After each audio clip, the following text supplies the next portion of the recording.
खबर मुजफ्फरनगर उत्तर प्रदेश से है। बिकाऊ अराजनीति के धरने के 8वें दिन प्रशासनिक अधिकारियों ने बुलाई किसानों की बैठक। धर्मेंद्र मलिक के नेतृत्व में किसान लोग वाड़ी सभा कक्ष में मौजूद। वहीं एडीएम प्रशासन नरेंद्र बहादुर सिंह ने डीएम अरविंद मलप्पा बंगारी के निर्देश में बुलाई ये बैठक। किसानों की सुनी पूरी समस्याएं। जिला गन्ना अधिकारी सहित अन्य अधिकारी भी मौके पर मौजूद रहे। वहीं किसानों के धरने सहित अन्य गंभीर मुद्दे पर किसानों के साथ की गई चर्चा। राष्ट्रीय प्रवक्ता धर्मेंद्र मलिक ने किसानों के हितों को लेकर उठाई बड़ी मांगे। साफ कर लिए। साफ है। मीटिंग हुई है एडीएम साहब के साथ, 3 मुद्दों पर चर्चा हुई है। आंदोलन जनपद के किसानों की गन्ना बिजली के बिलों को ठीक करना, किसानों का जो सामान है, लाइन खराब जो जर्जर लाइन है, सामान टूटे हुए हैं उनको बदलने को लेके, और गन्ने की पर्चियों पर डेट बदलवाने को लेके, और घटतौली को लेके काफ़ी चर्चा हुई है। और हमने कहा है कि घटतौली चरम सीमा पे है, इसकी जांच करवानी चाहिए और इस पर कार्रवाई हो। तो तमाम ऐसे मुद्दे थे जिन पर डिस्कस हुआ है। लोगों के NHI 709 से संबंधित विषय थे, किसानों के मुआवजे के विषय थे, माप के विषय थे। उन सब विषयों पर आज चर्चा की और बताया कि आप इनका समाधान करिए। जब तक समाधान नहीं होगा तब तक किसान यहाँ से नहीं जाएगा। धर्मेंद्र भाई, लगातार कई भ्रष्टाचार के बड़े मुद्दे आज आपने उठाए हैं, हर बार भी उठाते रहे, तो क्या लगता है कि सॉर्ट आउट होंगे या क्या, कैसे?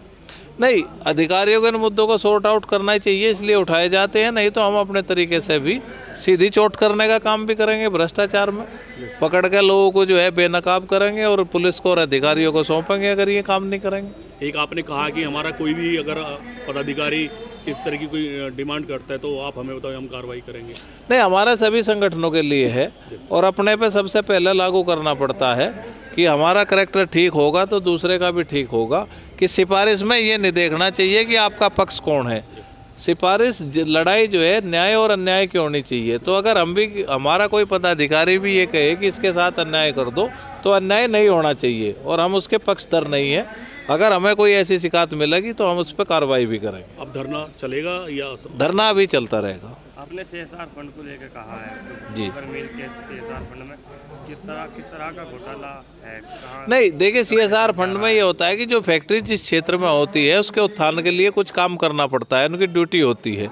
कॉरपोरेट रेस्पॉन्सिबिलिटी जो फंड होता है CSR का, वो जिम्मेदारी होती है जिससे बहुत सारे नुकसान जो क्षेत्र उठाता है, कहीं पानी का है, कहीं पे प्रदूषण का विषय है, दूसरे विषय है, तो इन सब विषयों को लेकर करना पड़ता है।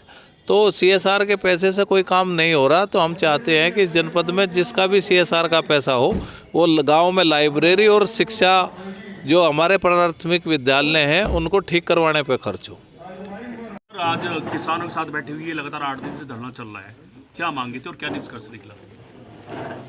देखिए, आज भारतीय किसान यूनियन राजनीतिक के पदाधिकारियों के साथ यहाँ पे कुछ अधिकारियों जिनसे संबंधित कुछ किसानों के इशूज़ थे, उनको आज हम लोग यहाँ लोकवाणी सभागार में वार्ता की है, जिसमें कि मुख्य रूप से गन्ना विभाग की, कृषि विभाग की, चकबंदी विभाग, बिजली विभाग और CMO साहब के यहाँ की कुछ समस्याएं थीं, जिसको संबंधित विभागों ने नोट किया, अधिकारियों ने नोट किया और कुछ का उन्होंने समाधान के उसका समाधान भी एक निकाला और आप लोगों को अवगत भी कराया। कुछ ऐसे समस्याएं थीं जिसको समय लेकर के आगे समाधान करने के लिए आश्वस्त किया गया। सर, लगातार कई भ्रष्टाचार के मुद्दे किसानों ने उठाए हैं, तो क्या प्रशासन अब क्या किस तरह की कार्रवाई होगी? क्या इस तरह का अभियान चला जाएगा जिससे शोषण बंद हो? देखिए, कई सारे विभागों में किसान पदाधिकारियों के द्वारा बताया गया कि इसमें कई सारी चीज़ें हैं जहाँ पे भ्रष्टाचार की शिकायतें हैं, तो उनको निश्चित रूप से हम लोग